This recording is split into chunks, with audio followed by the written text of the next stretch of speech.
Terima kasih Tuhan, kami bersyukur pagi hari ini karena janji-janji-Mu itu ya dan amin dalam hidup kami ya Tuhan. Ketika ku hadapi kehidupan ini, jalan mana yang harus ku pilih? Ku tahu ku tak mampu, ku tahu ku tak sanggup. Hanya Kau Tuhan tempat jawabanku. Aku pun tahu kami tidak pernah sendirian Tuhan, sendiri.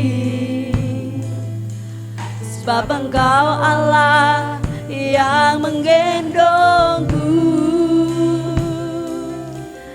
Tangan-Mu membelaiku, cinta-Mu memuaskanku.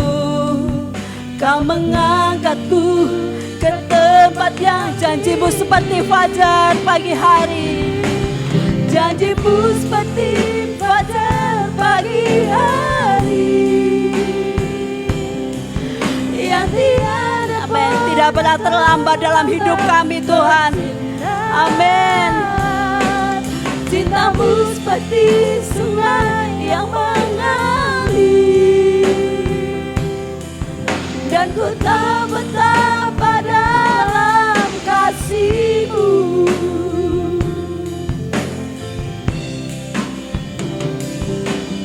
Ketika ku hadapi kehidupan ini, jalan mana yang harus ku pilih? Ku tahu ku tak mampu, ku tahu ku tak sanggup. Hanya Kau Tuhan tempat jawabanku. Aku pun tahu kami tidak pernah sendirian Tuhan. Amin. Sebab Engkau Allah yang menggendongku. Engkau membelai kami Tuhan. Tangan-Mu membelaiku, cinta-Mu memuaskanku. Kau mengangkatku Tuhan. Amin. Terima kasih untuk janji-janji-Mu dalam hidup kami Tuhan. Janji-Mu seperti fajar pagi hari. Amin. Kami yakin Tuhan ya tiada pernah terlambat bersinar. Cinta-Mu seperti sungai yang mengalir, dan kami percaya Tuhan. Dan ku tahu betapa dalam. Kadang kita mau angkat tangan kita, janji-Mu seperti fajar. Terima kasih Tuhan, tidak pernah terlambat dalam hidup kami, dan tiada pernah terlambat bersinar. Cinta-Mu seperti sungai yang mengalir, dan ku tahu betapa dalam kasih-Mu. Janji-Mu seperti fajar pagi hari, yang tiada pernah terlambat bersinar. Cinta-Mu seperti sungai yang mengalir, dan ku tahu betapa amin, kasih-Mu dalam hidup kami Tuhan. Janji-Mu seperti fajar pagi hari, yang tiada pernah terlambat bersinar. Cinta-Mu seperti sungai yang mengalir, dan ku tahu betapa dalam kasih-Mu. Dan ku tahu betapa dalam kasih-Mu. Dan ku tahu betapa dalam kasih-Mu. terima kasih Tuhan. Cinta-Mu begitu luar biasa dalam hidup kami Tuhan. Itu yang akan menjadikan kami kuat Tuhan. Sebab janji-Mu tidak pernah terlambat dalam hidup kami. Dan oleh sebab itu Tuhan, kami mau memuji dan bersorak bagi nama-Mu pagi hari ini. Kami siap memuji Engkau Tuhan. Di dalam nama Tuhan Yesus kami sudah berdoa. Haleluya. Amin. Kita buka dalam Injil Matius 6 ayat 19 sampai dengan yang Injil Matius 6 ayat 9 sampai dengan yang ke-13. Saya minta tolong dibacakan ayat pembuka ini. Matius pasal 6 ayat 9 sampai dengan 13. Karena itu berdoalah demikian, Bapa kami yang di surga, dikuduskanlah nama-Mu. Datanglah kerajaan-Mu, jadilah kehendak-Mu di bumi seperti di surga. Berikanlah kami pada hari ini makanan kami yang secukupnya, dan ampunilah kami akan kesalahan kami, seperti kami juga mengampuni orang yang bersalah kepada kami. Dan janganlah membawa kami ke dalam pencobaan, tetapi lepaskanlah kami daripada yang jahat. Karena Engkaulah yang mempunyai kerajaan dan kuasa dan kemuliaan sampai selama-lamanya. Amin. Amin. Ya, puji nama Tuhan. Ditutup dengan kata amin, dimulai dengan sapaan yang begitu indah, yaitu Bapa kami yang di surga. Nah Bapak Ibu Saudaraku, mungkin sebagian dari kita sangat hafal dengan doa Bapa kami ini. Ya, mungkin ya, saya dulu sekolah di SD Katolik sampai dengan SD SMP saya di negeri, tapi sepanjang itu sudah hafal sekali doa Bapa kami karena sejak TK sudah diajari doa Bapa kami karena saya juga sekolah di TK Katolik. Nah, kita akan coba lihat ya. Jadi doa Bapa kami itu dalam bahasa Latin disebut sebagai Pater Noster, dalam bahasa Yunani sebagai Pater Hemon. Ini untuk pengetahuan Bapak Ibu, ditulis dalam dua versi, yaitu versi Injil Matius yang baru saja kita baca, Matius 6 ayat 9 sampai dengan yang ke-13, dan ditulis dalam Injil Lukas 11 ayat 2 sampai dengan yang ke-4. Bapak Ibu harus tahu ini ya, jadi peristiwa di dalam Injil Matius dan Injil Lukas itu berbeda. Bukan dalam keadaan dan waktu yang sama, tapi penulisannya berbeda. Bukan, tapi keadaan berbeda, waktunya berbeda. Nah, di dalam Injil Matius ini ditulis ketika Tuhan Yesus mengajar di Kapernaum di suatu bukit, sehingga disebut sebagai khotbah bukit. Ada begitu banyak pengajaran-pengajaran tentang kehidupan kita di khotbah bukit ini. Salah satunya pengajaran itu adalah doa Bapa kami, karena merespon dari doa yang bertele-tele. Doa yang panjang-panjang, doa yang diulang-ulang. Kata bertele-tele itu adalah pengulangan-pengulangan yang sia-sia, yang tidak ada maknanya. Ya, itu sudah biasa dilakukan oleh orang-orang Farisi pada saat itu, oleh orang ahli Taurat, oleh orang-orang Israel secara umum sudah terbiasa dengan doa yang dengan maksud mereka ingin menunjukkan kepada orang lain bahwa doa mereka yang panjang-panjang itu diterima oleh Tuhan. Sehingga kemudian Tuhan Yesus mengajar di dalam kesempatan itu, ketika khotbah di bukit itu, mengajar doa Bapa kami. Ketika engkau berdoa jangan bertele-tele. Ya, jangan seperti orang munafik. Masuklah pintu. Masuk ke kamar, tutup doa di sana. Lalu doanya apa? Nah, doanya Bapa kami. Bapa kami yang di surga, dikuduskanlah nama-Mu, dan seterusnya sampai dengan ayat yang ke-13. Sementara Injil Lukas, coba dibaca Injil Lukas 11 ayat 2 sampai dengan yang ke-4. Supaya kita punya gambaran Injil Lukas 11. Lukas pasal 11 ayat 2 sampai dengan 4. Jawab Yesus kepada mereka, apabila kamu berdoa, katakanlah, Bapa, dikuduskanlah nama-Mu, datanglah kerajaan-Mu. Berikanlah kami setiap hari makanan kami yang secukupnya. Dan ampunilah kami akan dosa kami, sebab kami pun mengampuni orang yang bersalah kepada kami. Dan janganlah membawa kami ke dalam pencobaan. Sampai di situ, Bapak Ibu. Ini atas permintaan dari murid-murid ketika mereka bertanya, ketika mereka meminta. Mereka melihat murid-murid Yohanes itu diajari doanya. Dan doa pengajaran Yohanes tidak dicatat di dalam Alkitab. Jadi kita nggak tahu apa doa yang diajarkan Yohanes Pembaptis kepada murid-muridnya. Tapi mereka itu membuat cemburu murid. Waduh, mereka diajari doa kok saya nggak diajari ya. Nah kemudian nanya kepada Tuhan Yesus, tolong dong ajarin kami. Nah itu di dalam Injil Lukas 11 ini. Kemudian Tuhan Yesus mengatakan doa Bapa kami seperti 1 tahun yang lalu. Ya. Jadi Injil Matius itu ditulis ketika Tuhan Yesus khotbah di Kapernaum.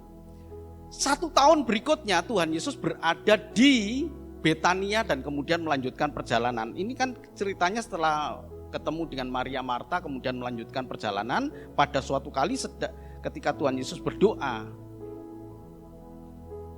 Dan kemudian mereka meminta. Jadi ini adalah di Yudea. Sekitar 1 tahun setelah doa yang Injil Matius tadi Bapak Ibu. Jadi doa Bapa kami, nah ini ada Profesor Clinton Smith ya, sayang sekali di pojok sini ya, dia mengatakan demikian. Jadi dari Fuller Seminary USA ini ada rasa solidaritas doa Bapa kami kenapa perlu didoakan.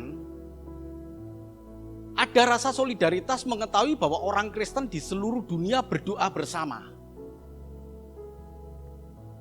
Walaupun tidak semuanya, hal-hal semuanya itu terus kita samakan Bapak Ibu ya. Tapi ada satu saja, yaitu doa Bapa kami. Ketika kita berdoa Bapa kami, saudara kita di tempat lain pun juga berdoa Bapa kami. Jadi ini menurut dari Clinton Smith ini ya, dari Fuller Seminary. Dan kemudian dikatakan, dan kata-kata ini selalu menyatukan kita. Ya, kalau saudara kita kan punya kesamaan kan. Ketika ketemu dengan saudara lain, Assalamualaikum, seluruh dunia sama. Coba kalau Wawan ketemu dengan yang lain, beda-beda. Saya ketemu, hei gitu ya. Yang satunya, apa kabar? Gitu ya. Kalau orang Surabaya lain lagi. Wah, gimana kabarmu ya gitu ya. Jadi macam-macam Bapak Ibu orang Kristen. Tapi kalau orang lain punya kesamaan ya. Sama dengan kalau orang meninggal, orang lain saudara kita kan punya sama, seluruh dunia itu sama. Inna lillahi wa inna ilaihi raji'un. Tapi kalau orang Kristen coba kalau ada yang meninggal beda-beda. Ada yang berkata, aduh. Ada yang berkata, ya Tuhan itu ya. Ada yang berkata juga, kok bisa ya? Macam-macam Bapak Ibu. Ada juga yang sok rohani, ada juga yang sok rohani ya. Ketika ada yang telepon gitu saudaranya meninggal, oh puji Tuhan, Tuhan yang memberi, Tuhan yang mengambil ya. Alangkah baiknya kalau kita punya satu saja, ini kesamaan di dunia ini, doa Bapa kami. Ketika kita berdoa, ada saudara kita di tempat lain yang juga berdoa dengan hal yang sama. Jadi itu menurut Clinton ya, menurut Clinton Smith ini berkata, ini menyatukan, nggak ada salahnya kita untuk berdoa. Tapi yang perlu Bapak Ibu ketahui adalah Tuhan Yesus sebenarnya tidak ingin membuat kita itu seragam. Hanya Tuhan ingin menunjukkan patron doa. Patron tahu ya, itu pola doa kita itu loh, adalah doa yang bertanggung jawab. Doa yang harus dimengerti isinya dan mengandung tanggung jawab yang besar. Tadi pagi saya nyampaikan, kenapa kita menyebut dia Bapa di kerajaan surga? Bapa di dalam kerajaan surga dimuliakan. Karena kalau dalam perjanjian lama kita menyebut Bapa itu tidak ada hubungan kedekatan, tapi fungsional. Di dalam perjanjian lama ada itu sebutan Bapa. Tapi menunjukkan tentang peran Allah. Allah yang memberkati, Allah yang menghukum, Allah yang menghajar, Allah yang memberikan peringatan. Disebut sebagai Allah Bapa. Tapi ketika Tuhan Yesus memperkenalkan Allah Bapa kepada kita, itu menunjukkan fungsional dan kedekatan secara emosional. Bahwa kita punya Allah yang sangat dekat dengan kita. Saya ulang tadi ya, seburuk-buruknya kita, Jangan merasa kemudian kita jauh dari Tuhan dan Tuhan tidak akan mau menerima kita. Seburuk-buruknya kita, Allah itu dekat dengan kita dan siap untuk menerima kita. Pada waktu kita datang kepada Tuhan dengan hati yang penuh dengan kerinduan kepada Allah. Allah sangat dekat. Sehingga Tuhan memperkenalkan diri, Tuhan Yesus memperkenalkan diri Allah Bapa. Allah itu menjadi Allah Bapa, Bapa di dalam kerajaan surga, karena Dia dekat. Nah, Bapak Ibu Saudaraku, ada 6 permohonan di dalam Injil Matius yang hari ini kita pelajari ya. Jadi ada 6. Yang pertama, datanglah kerajaanmu. Datanglah kerajaanmu. Jadilah kehendakmu. Berikanlah hari ini makanan secukupnya, ampunilah kesalahan kami. Dan yang kelima, jangan membawa kami ke dalam pencobaan. Semua ini adalah permohonan Bapak Ibu, permohonan. Lepaskanlah kami dari yang jahat. Ini mengandung 6 permohonan. Sementara bagian akhir, mudah-mudahan Bapak Ibu mengetahui atau mungkin bertanya kenapa dikasih tanda kurung. Bagian akhir tanda kurung itu bukanlah teks yang diajarkan Tuhan Yesus. Ya, bukan ajaran dari Tuhan Yesus, karena Engkaulah yang empunya kerajaan dan kuasa dan kemuliaan sampai selama-lamanya. Itu Tuhan Yesus tidak mengajarkan di dalam doa Bapa kami. Itu adalah tambahan yang ditulis oleh Matius sebagai penulis untuk membiasakan diri, karena kebiasaan pada saat itu ketika doa apapun, bukan hanya doa Bapa kami, tapi doa apapun selalu ditutup dengan kata-kata doksologi. Ini disebut doksologi. Ya. Jadi doksologi itu arti dari kata doksa. Doksa itu adalah kemuliaan, logia itu ucapan kemuliaan bagi Allah untuk menutup sebuah doa. Jadi bukan bagian dari doa yang diajarkan Tuhan Yesus, tetapi itu ditambahkan oleh Matius untuk menutup sebuah doa. Ya, kalau nanti ditanya kan tahu ya, kenapa dikasih tanda kurung. Itu tambahan dari Matius sebagai penulis. Oke Bapak Ibu, itu yang disebut sebagai doksologi. Nah, ada 4 bagian di dalam doa Bapa kami. Ada 4 bagian. Kalau tadi kan 6 permohonan, ditinjau dari permohonan itu ada 6. Ditinjau dari inti doa Bapa kami itu ada 4 bagian penting. Bagian pertama adalah pengakuan iman. Itu ayat 9 ya. Yang tadi dikatakan bahwa Bapa kami yang di surga, dikuduskanlah namamu. Ini adalah pengakuan iman. Ditambah dengan doksologi, itu adalah pengakuan iman juga, karena Engkaulah yang mempunyai kerajaan dan kuasa dan kemuliaan sampai selama-lamanya. Itu adalah pengakuan iman. Kalau ada umur, minggu depan kita lanjutkan dengan pengakuan iman. Bapak Ibu, saya waktu mempersiapkan dapat berkat yang luar biasa untuk iman saya ketika saya mempelajari, dan saya ingin membagikan untuk minggu depan. Ya, kalau ada umur ya. Ya, saya sih nggak mendahului Tuhan. Kalau mau Tuhan ambil kapan saja ya monggo aja. Tapi kan saya udah nulis 4 bagian loh, seri 1, 2, 3, 4 sudah saya serahkan ke tim media. Jadi kalau saya dipanggil Tuhan ya nanti ada yang neruskan. Oke Bapak Ibu ya, jadi bagian kedua adalah pengharapan iman. Itu adalah ayat yang ke-10, kebutuhan hidup. Ayat yang ke-11, pengampunan dan keselamatan ayat 12 dan 13. Ini patronnya loh. Ya. Jadi enggak ada masalah kalau Bapak Ibu kemudian berdoa salah satu dari bagian ini karena menjadi topik doa Bapak Ibu. Kalau Bapak Ibu sedang dalam keadaan butuh pertolongan Tuhan, dalam keadaan butuh untuk kebutuhan hidup, sapa Dia dulu. Bapa yang di dalam kerajaan surga. Ya. Kemudian ditambahkan apa kebutuhan kita. Ini 4 bagian.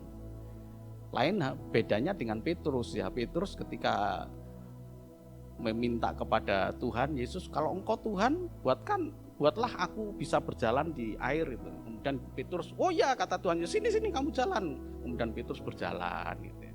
Ketika berjalan di air, kemudian dia merasakan tiupan angin itu, kemudian tenggelam. Dia tidak menyapa bapak-bapak di dalam kerajaan. Enggak. Tuhan tolonglah aku gitu. Kebutuhan hidup. Tapi itu spesial Bapak Ibu ya, dalam keadaan tertentu. Tapi kalau dalam keadaan baik-baik, Bapak Ibu baik-baik, ya alangkah baiknya kita mencontoh patron dari Tuhan Yesus ini. Beresi dulu hidup ini. Kalau kita punya hati yang tidak benar kepada orang lain, beresin dulu supaya kita enak menghadap Tuhan gitu ya. Nah, ini yang penting Bapak Ibu, hal yang penting. Sebelum kita masuk ke dalam tema kita pada yang seri kedua ini ya.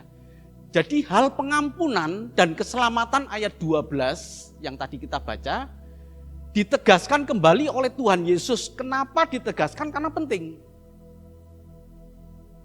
Coba dibaca ayat 14 dan 15. Matius pasal 6 ayat 14 dan 15. Karena jikalau kamu mengampuni kesalahan orang, Bapamu yang di surga akan mengampuni kamu juga.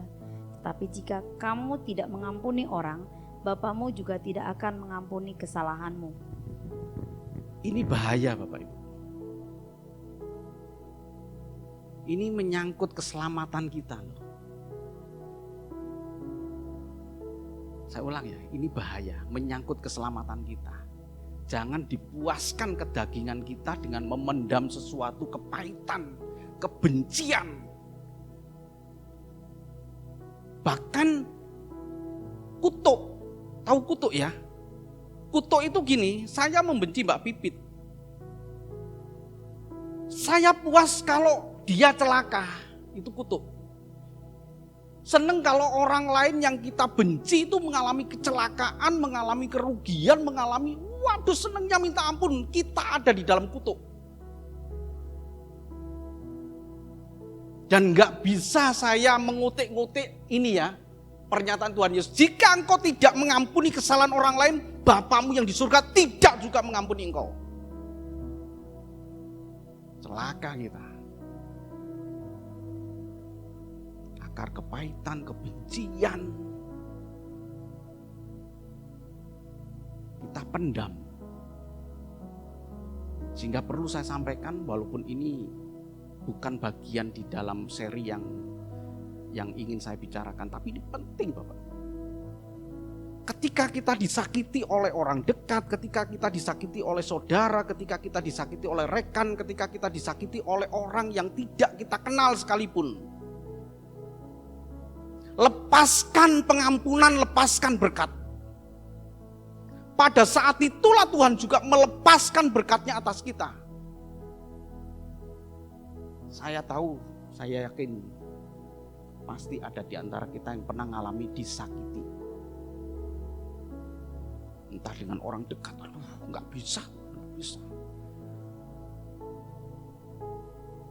Walaupun kita tidak melakukan pembalasan, tapi kita ingin tangan Tuhan itu yang membalas. Sama saja itu. Tangan saya memang nggak balas gitu, tapi dalam hati kecil kita, wah kalau dia celaka dibalas Tuhan, lega hatiku. Kita sedang ada di dalam kutuk itu. Dan ayat ini berkata, karena jikalau kamu mengampuni kesalahan orang, Bapamu yang di surga akan mengampuni kamu juga. Tetapi jikalau kamu tidak mengampuni orang, Bapamu juga tidak akan mengampuni kesalahanmu. Kemudian Bapak Ibu kan pandai, ya ini kan orang Kristen kan sangat pandai. Loh, saya kan sudah ditebus oleh darah Kristus yang menyelamatkan saya. Betul, darah Kristus itu membuka pintu keselamatan kita. Tapi untuk menuju ke pintu yang sudah terbuka itu, kitalah yang harus melakukan. Sampai enggak kepada pintu yang sudah terbuka itu. Caranya bagaimana? Ya tentu ada banyak hal yang harus kita lakukan. Termasuk mengampuni kesalahan orang lain. Lepaskan Bapak Ibu. Nggak ada gunanya dalam hati kita itu seperti tumpukan sampah yang bau busuk kita bawa kemana-mana bertahun-tahun. Sampai akhir hayat hidup kita ada loh orang yang begitu. Sampai mati aku nggak bisa ngampuni dia. Dan memang kemudian mati beneran tanpa pengampunan. Memang nggak ada yang tahu, tapi saya tahu. Kita tahu kan? Kita tahunya dari mana? Dari Alkitab. Alkitab menulis kok. Sehingga Tuhan Yesus kalau Bapak Ibu baca ya, coba di dalam Injil Matius 5 ya, ayat 23.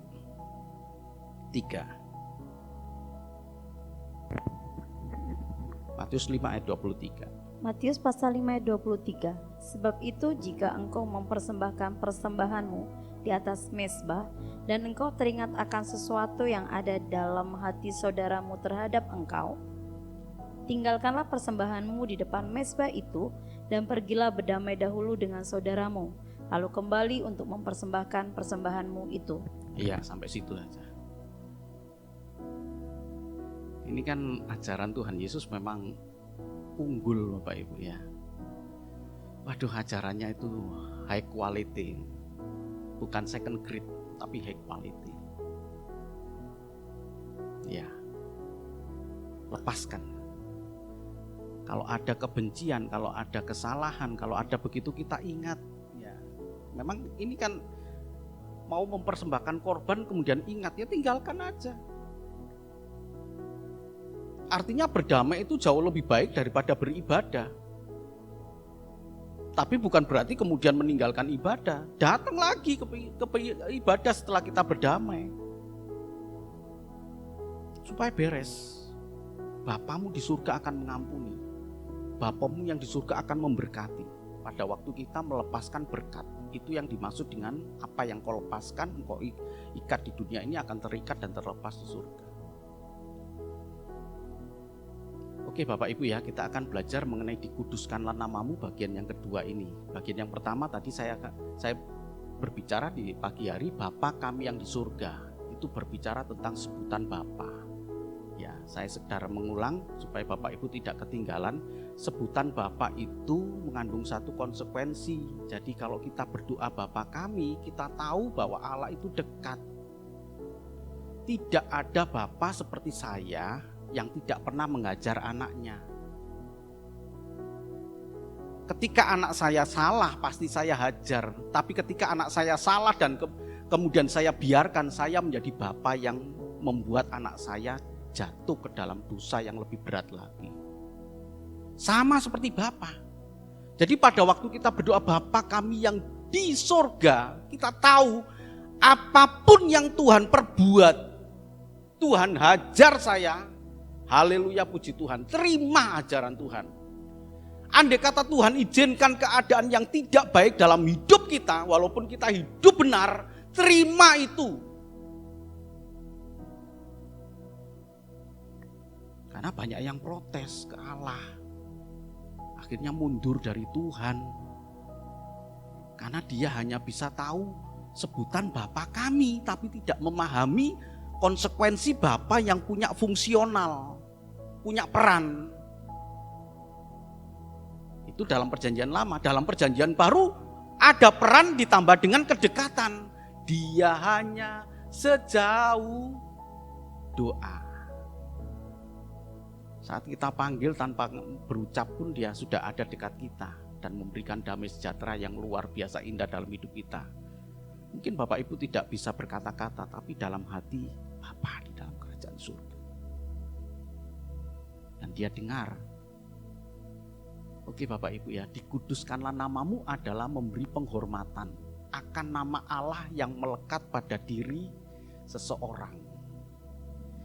Ya. Ini kan Tuhan Yesus katakan memang dalam konteks agamawi. Orang-orang kan punya Yudaisme itu kan orang-orang yang punya label. Saya yakin kan semua kan ada nama Bapa. Ada di dalam diri kita kan, ya kan? Kan gak ada satupun di antara kita yang tidak percaya kepada Allah kan? Ada nama Bapa dalam diri kita. Sama seperti orang-orang pada saat itu Yudaisme itu dia tahu. Dengan mudahnya dia menyebut nama Bapa.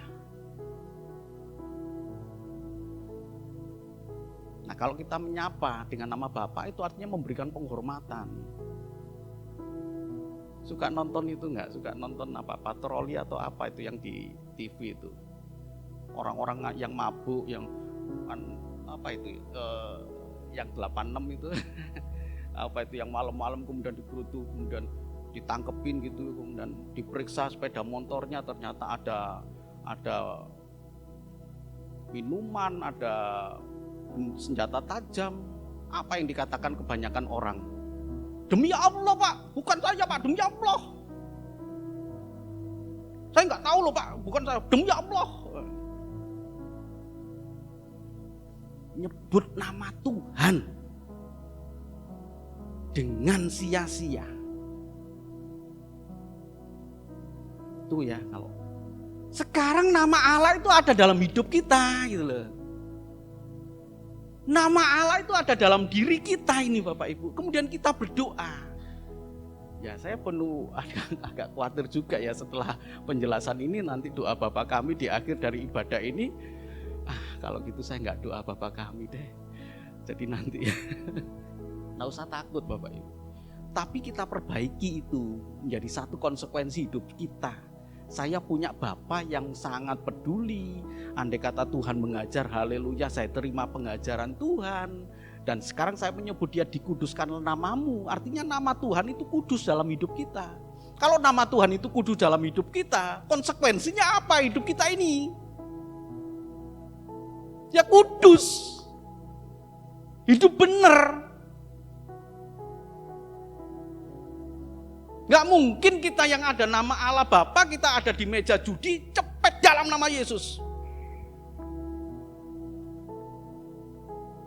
Bapa dalam kerajaan surga, mana nih yang mau saya keluarkan ini? Taruhan dalam nama Yesus atau di tempat-tempat lain yang tidak pantas. Dikuduskan nama Tuhan yang bagaimana Bapak Ibu? Begitu pula dengan dagang di pasar, ada nama Tuhan dalam diri kita. Apapun profesi Bapak Ibu, saudaraku yang dikasih Tuhan, ada nama Tuhan yang melekat secara agamawi.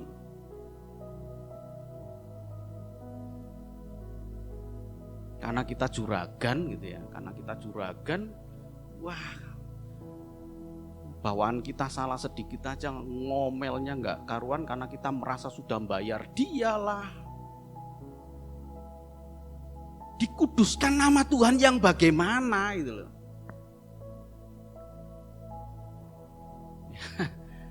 Seorang anak Tuhan ngirim foto ke saya, ngirim foto dalam keadaan sakit.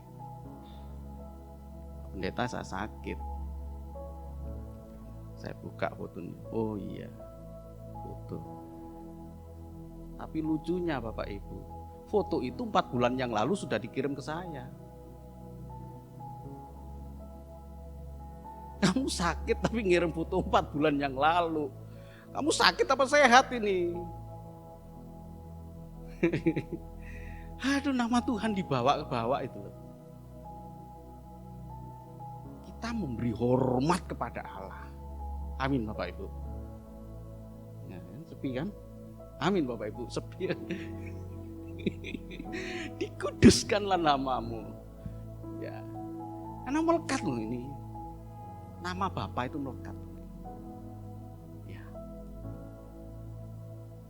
Hidup dalam penyembahan yang benar. Ada 2 bagian Bapak Ibu. Dikuduskanlah namamu itu berbicara hidup dalam penyembahan yang benar. Dan yang kedua, bandingkan dengan hal mata ini ya. Coba dibaca. Matius 18, Imamat 18. Ayat yang ke-21.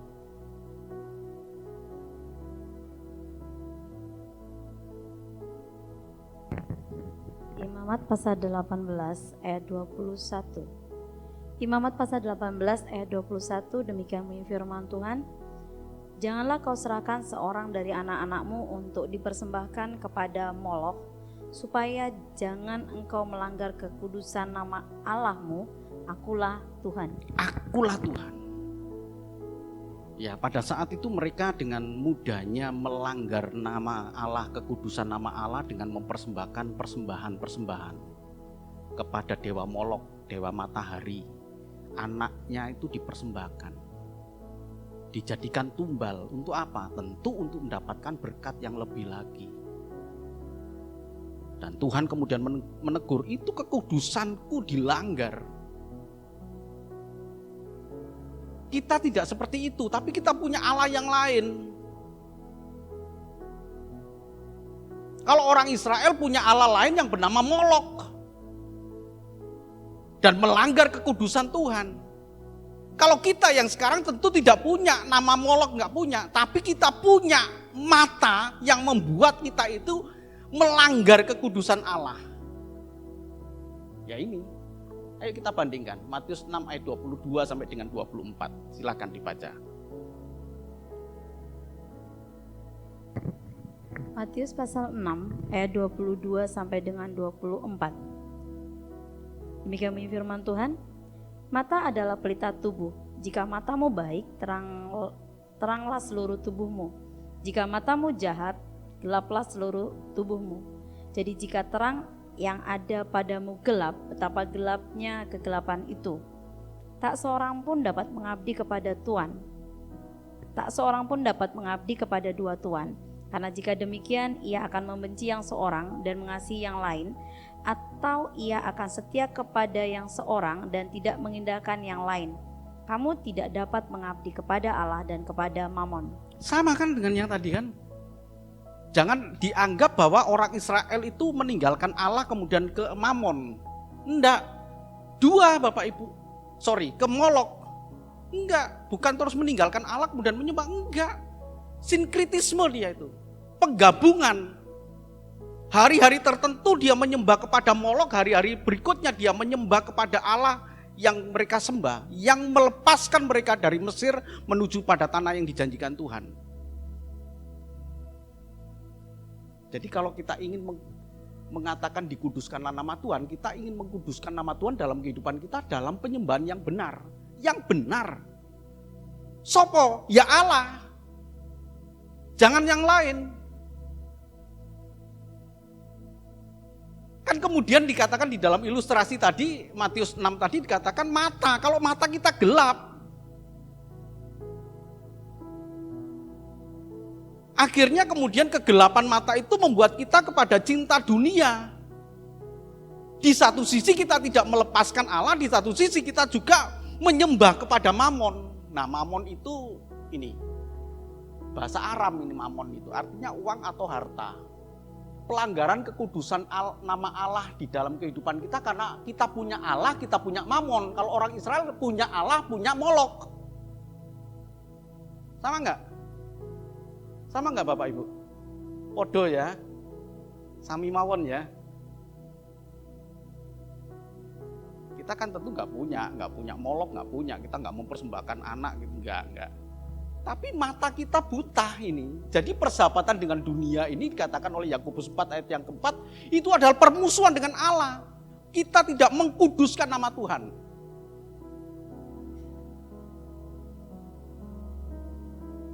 Hari-hari makin sulit Bapak Ibu, ya.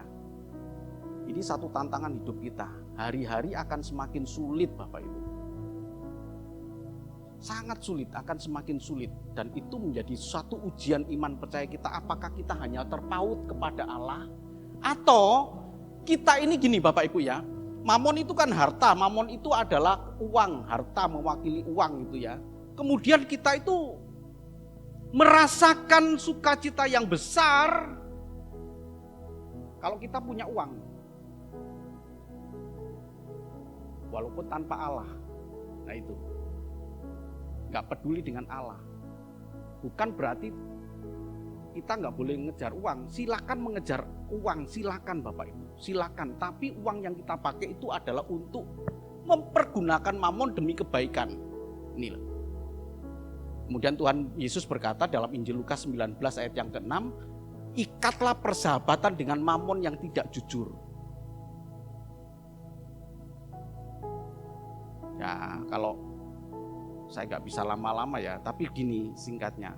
Secara umum harta dunia ini didapat dengan ketidakjujuran.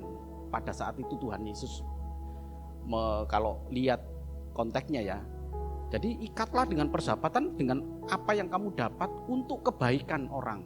Berbuat baik kepada orang lain. Jadi tetap kita mencintai Allah, sementara mamon harta dunia itu akan mendukung cinta kita kepada Allah.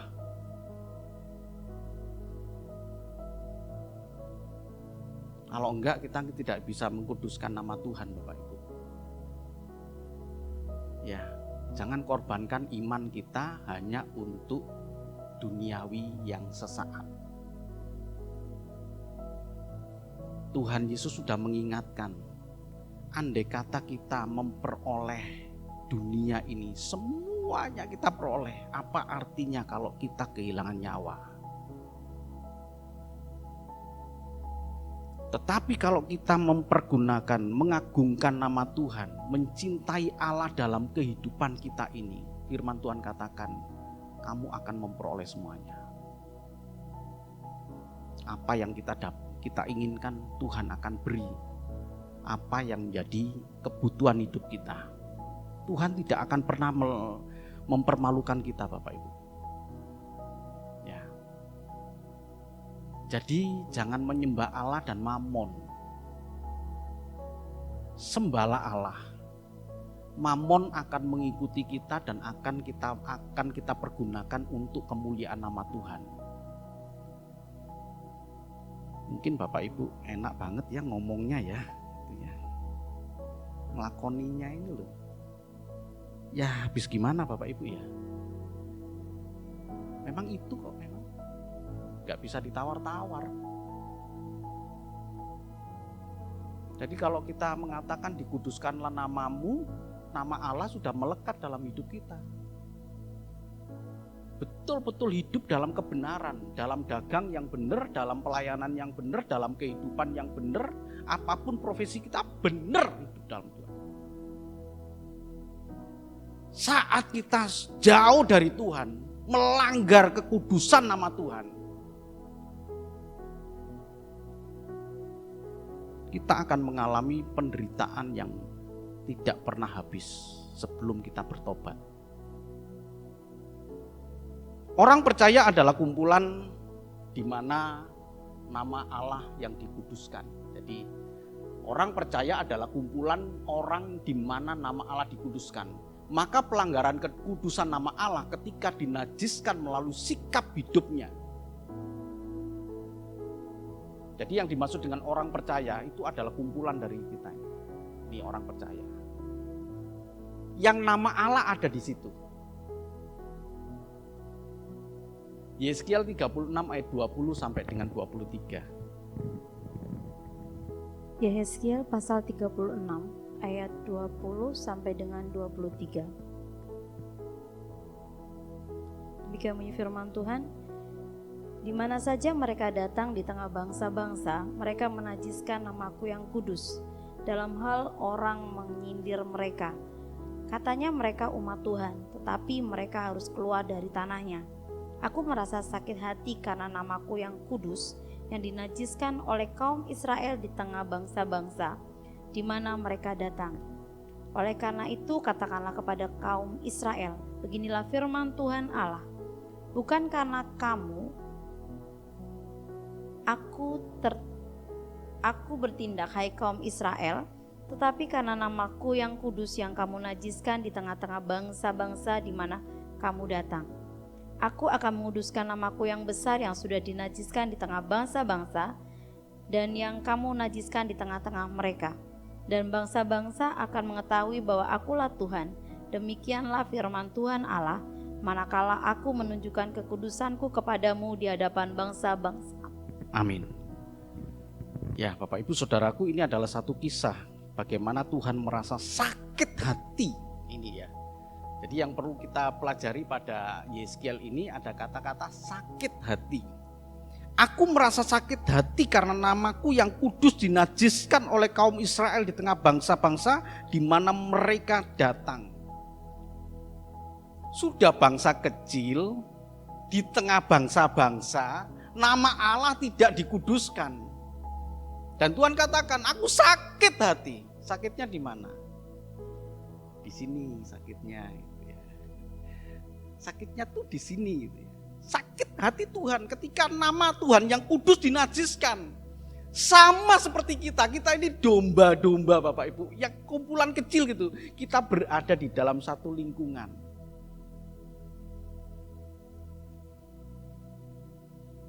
Sesuatu hal kecil terjadi dalam kita, orang akan cepat berbicara. Ya kan? Tapi kalau orang lain mau berbuat apa, tidak akan ada pembicaraan. Tapi kalau orang Kristen gitu kemudian kena, wah rame udah. Dan apa kata Tuhan? Aku sakit hati. Aku sakit hati.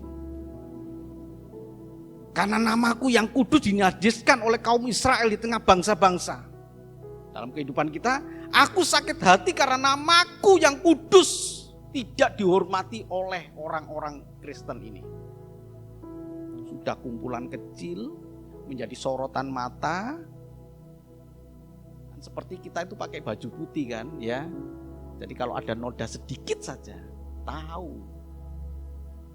Nah, konsekuensinya ketika kita pakai baju yang putih, ya kita jaga baju itu supaya tidak ada noda, Bapak Ibu.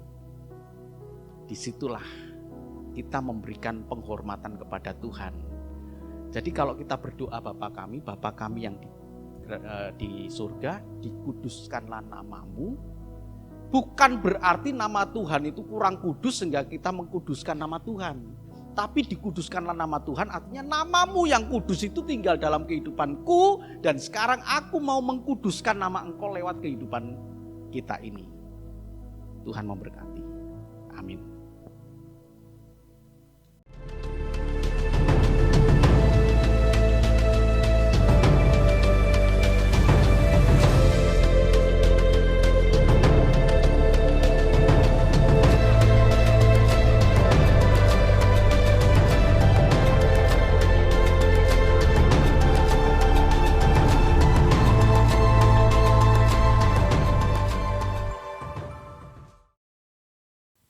Bapa kami yang di surga, dikuduskanlah namamu, datanglah kerajaanmu, jadilah kehendakmu di bumi seperti di surga. Berikanlah kami pada hari ini makanan kami yang secukupnya, dan ampunilah kami akan kesalahan kami, seperti kami juga mengampuni orang yang bersalah kepada kami. Dan janganlah membawa kami ke dalam pencobaan, tetapi lepaskanlah kami daripada yang jahat. Karena Engkaulah yang empunya kerajaan dan kuasa dan kemuliaan sampai selama-lamanya. Amin. Terima kasih Tuhan.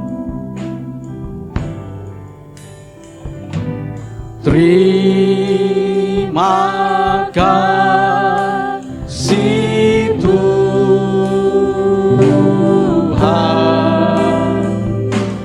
Terima kasih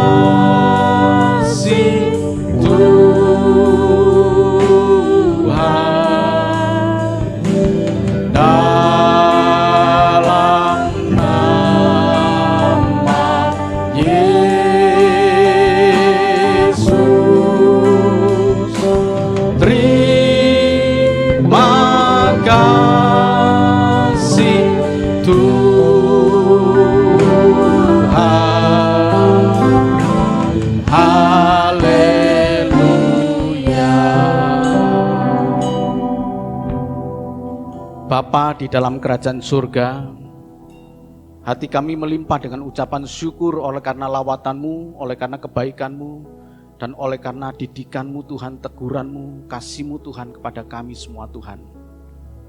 Terima kasih Tuhan buat kebenaran firman-Mu Tuhan. Kami akan terus hidup memperbaiki diri ini Tuhan. Sehingga suatu saat nanti ketika kami berjumpa dengan Engkau Tuhan, Engkau dapati kami menjadi orang yang setia, orang yang mengasihi Engkau Tuhan. Terima kasih Bapa. Sebentar kami akan meninggalkan tempat ini. Kami pulang dengan sukacita karena kami hari ini diberkati Tuhan. Bapak, Ibu, dan saudaraku yang dikasihi Tuhan, terimalah berkat dan anugerah dari Allah Bapa di surga. Kasih dan cinta Tuhan kita Yesus Kristus, anaknya yang tunggal, dan penghiburan kekuatan dari kuasa Roh Kudus menyertai kita. Mulai saat ini, esok bahkan sampai Maranatha, Tuhan Yesus datang menjemput kita. Dia Allah yang begitu dekat dengan kita. Dia Allah yang mengasihi kita. Dia Allah yang peduli kepada hidup kita. Dia Allah yang memberkati kita, Allah yang melindungi kita. Dia Allah yang menyinari kita dengan wajahnya dan memberikan kepada kita kasih karunia. Dia Allah yang menghadapkan wajahnya kepada kita dan memberikan damai sejahtera. Hamba yakin dan percaya, Engkau Allah Bapa yang memberkati di dalam rumah tangga kami. Engkau Allah Bapa yang memberkati dalam usaha pekerjaan kami Tuhan. Engkau Allah Bapa yang mengasihi di dalam keluarga kami, bahkan keluarga besar kami Tuhan, ada di dalam kasih, kemurahan, kebaikan Tuhan. Terima kasih ya Bapa, yang sakit Kau sembuhkan, yang dalam kelemahan Kau berikan kekuatan, yang dalam keadaan jalan buntu ya Bapa, Engkau berikan kemenangan jalan keluar. Kami hanya berharap kepada Engkau ya Bapa, sebab Engkau adalah Allah yang begitu dekat dengan kami. Terima kasih Bapa, inilah anak-Mu. Kami naikkan doa ucapan syukur ini hanya di dalam anak-Mu yang tunggal Tuhan kami Yesus Kristus. Terpujilah Engkau Tuhan, haleluya. Amin. Tuhan memberkati. Tiada pernah